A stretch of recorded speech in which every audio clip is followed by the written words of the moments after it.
are you? Welcome to Saturday night on HQ Trivia on the anniversary of a minor milestone for explorers. 173 years ago today, my namesake, Dr. David Livingstone, was the first European to see Victoria Falls, the world's largest sheet of falling water. I don't think I'm actually related to Dr. Livingstone, we just randomly have the same surname. But thanks to him, people come up to me and go, "Livingstone, I presume," which is what Stanley supposedly said when he found him in Ujiji. Anyway, Dr. Livingstone was an interesting bloke. He came from humble beginnings, but ended up being buried a kind of hero in Westminster Abbey. He campaigned for the abolition of slavery. He sort of disappeared for 6 years without any contact with the Western world. He survived pneumonia, cholera, and a lion nearly biting his arm off. You may have heard of those extra lives. Don't you forget you can use one per game. Just thought I'd slip that in. And he had a few memorable quotations ascribed to him, including, "I am prepared to go anywhere, provided it be forward." And so, explorers of the world of interesting facts, let's go forward into uncharted quiz territory in pursuit of knowledge and hopefully cash too. £1,000 to be won or split if you can get all 12 trivia questions correct. You can use one eraser per game if you're playing near 2 other people. I think you know all these rules. Let us set off on today's journey of exploration. Here's Q1. Someone who's very healthy is said to be as fit as what? A didgeridoo, a Moog synthesizer, a fiddle. 3 lovely instruments here. Moog, named after the founder, Robert Moog. It's not Moog, although it looks like that. You can make 6 sounds with any of them. But who is the poster child for fitness? Suitably strung, it's as fit as a fiddle. And playing your way to the right answer, 47,421 of you there. It used to mean kind of fitting or beautiful rather than healthy, but anyway, things change. Now, coming up on Sunday at 9 p.m, we have The One. It's our big £5,000 game. Queen Shazza will be hosting, and she will keep asking questions until we just have one winner. And that player will take home all of the £5,000 prize, a potentially life-changing amount. So if you want a chance to win big, Sunday night is it. Hope you can join us then. Q2. What's traditionally regarded as the opposite end of the British mainland to Land's End? Jack of Farthings, John of Groats, Jill of Shillings. Yes, the story of the person that was famous for living here is shrouded in mystery. There's lots of different versions. One version is that he had an 8-sided house with 8 doors because he had 7 sons that were all arguing about who was going to inherit. And so he made a doorway for them all to get in and a table that was octagonal as well, so no one could be head of the table. And there's still an octagonal building at this place. People think he was named after the fourpence, but it was John o' Groats, who was named after Jan de Groot. John o' Groats, the right answer. 37,410 of you getting that right. We also have exciting news for next Thursday. There will be a Star Wars-themed show. All Star Wars-related questions, so if you can tell 3PO from Greedo, Jar Jar from Dengar, and know your way to Mos Eisley precisely, then you could be well on your way to a shot at that grand prize. It'll be a massive show, so do not miss. Q3. What do you call prunes wrapped in slices of bacon? Devils on horseback, elves on scooters, goblins on bike. Yes, this time of year, coming up already. This term was first coined in Mrs. Beeton back in 1888. A fabulous book of recipes and also some kind of amusing to our ears ways of running a house. If you went for the elves, then I'm afraid you're the one scooting off here, putting Satan in the saddle. It's devils on horseback. Yes, kind of the flip side of angels on horseback, which is oysters wrapped in bacon. 34,316 of you getting that right. By the way, if you like pigs in blankets, £500 is being offered by the Oast House in Manchester for their Pigs in Blankets tester. Run for that job. I will be. Q4. What's the name of the chart-topping album released by the Foo Fighters in 2017? Iron and Rust, Concrete and Gold, Plastic and Platinum. I didn't know until today Foo Fighters comes from a name coined in World War II to describe UFOs and other mysterious flying objects. Now, these 3 titles, 3 unlikely double acts, but who teamed up for a Foo Fighters album? Slabby and shiny, it was Concrete and Gold. The 9th album. 15,591 of you getting that right. Yeah, we lost over half of you there. A little bit beastly, but not quite savage. Let's move on. Q5. The I in GIF, the commonly used digital image format, stands for what? Information, interchange, issue. Yes, it's got a compression algorithm that identifies repeating patterns and simplifies them. Very clever. There's no I in team, but what does the one in the middle of GIF stand for? Better at sharing than caring. It stands for interchange. Interchange. Yeah, 9,133 of you got that right.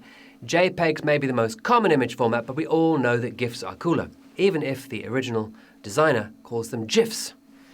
Or SIFs, perhaps, nowadays. Anyway, Q6. In which country is Africa's highest mountain? Tanzania, Uganda, Kenya.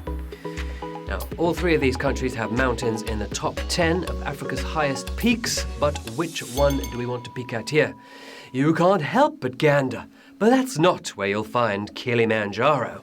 Saying Ken no to Kenya, it's Tanzania.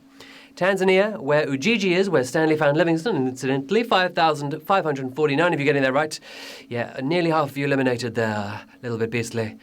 It may be 4 times the size of Ben Nevis, but Kilimanjaro isn't even in the top 100 tallest mountains in the world. On Sunday at 2, don't forget, it's HQ Sports with Tyler West, the host with the most. Big Tyler. He will be bringing it all sports questions, all the time, as well as the moolah. He will be giving one lucky player 2 tickets to the Premier League side of their choice. So if you're into your sports and you love the Premier League, don't miss that. Now, just time for a quick shout out to Daisy and Dave and to Harriet, who did a great Harry Potter screen grab. Thank you for that, and good luck to everyone. Q7. Who was the first British Prime Minister to use checkers as a country residence? David Lloyd George, Stanley Baldwin, William Gladstone.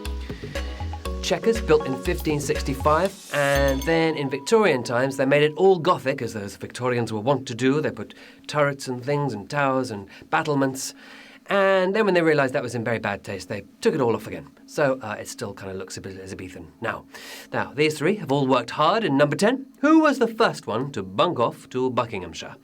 Tripling down on the first names, it was David Lloyd George. His surname is my first name, or part of his surname is my first name. 3,262 of you getting that right, and another half of you getting knocked out. Yeah, DLG, famous radio DJ, spent a weekend there in 1921, something his successors have been doing ever since. Q8. An exhibition of which of these artists' works attracted the highest ever number of visitors to the Tate Modern? Andy Warhol, Henri Matisse, Damien Hirst. Tate, of course, named after Sir Henry Tate, the sugar magnate, who was an interesting bloke, a philanthropist, became extremely rich, of course, and he apparently turned down a baronetcy, or a baronetship, whatever you call it, several times.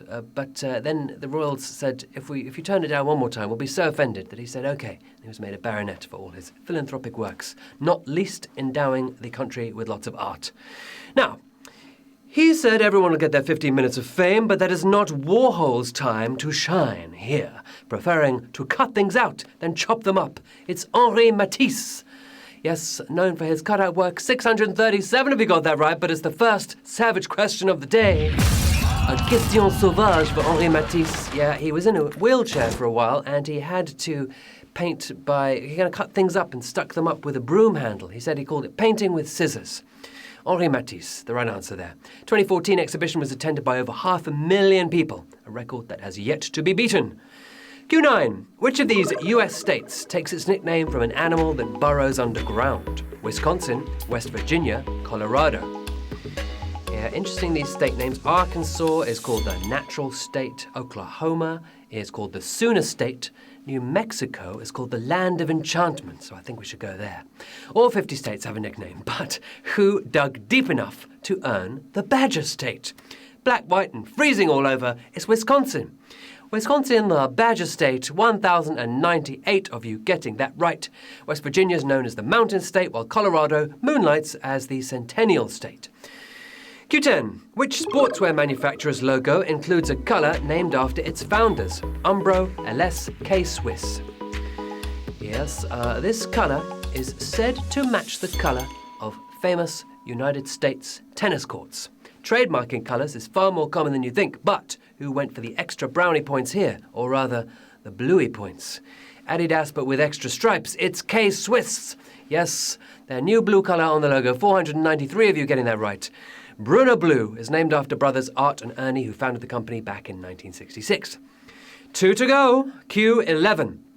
Which of these did not feature as an enemy of one of the first 4 Doctor Whos? Sontarans, Pteroleptils, Sensorites. Ah, those Doctor Who baddies. The Daleks turned up in 1963. Have they been matched since? Well, no one makes enemies like the Doctor, but who first fell out with Peter Davison? The most riled up of reptiles, it was the Pteroleptils. Yes, the hardest one to pronounce. 312 of you getting that right, though. Okay, sonic screwdrivers at the ready, because we're regenerating into the final round. And the regeneration effect was created by accident, actually. They overexposed one of the images because of a faulty mixing desk, and then they just kept it in because it looks so good. All right, then. Here it all is. £1,000 still to play for. One more cue. Q12. Which of these figures has received the highest total number of BAFTA nominations? Christopher Nolan, Mike Leigh, Ridley Scott. 3 of the biggest names in British film. But who is the biggest BAFTA botherer? He's had 5 more nominations than I have, but that's not enough for Nolan to take this one. With 15 nominations and 5 gongs, it's Mike Leigh for the win, and life is sweet for 114 winners tonight.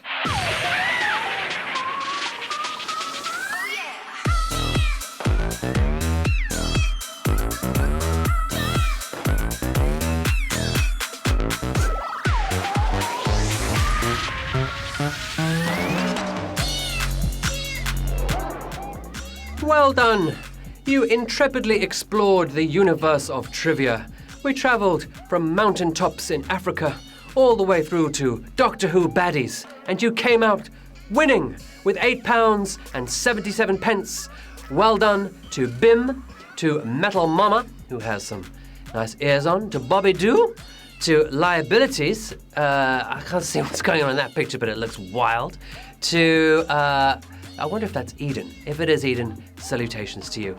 To a man in a fabulous hat there. To someone holding a cup by the looks of it. Or is it a microphone? Anyway, it was wonderful. I can't see these pictures. They move so fast. It's so exciting. Well done, intrepid explorers of the HQ universe. I hope you found riches on tonight's travels of the intellectual kind, even if not yet of the financial kind. I'm Beric Livingstone. Find me on Twitter or Insta. It's lovely when you say hi. And I reply as much as I can. We have an amazing few days coming up. Star Wars next Thursday. HQ Sports at 2 p.m. tomorrow. And then the next HQ Trivia will be the one tomorrow at 9 p.m. Yes, the one with that £5,000 prize going to just one player. It'll be fantastic. Do join us for that. Meanwhile, have a great night. Goodbye.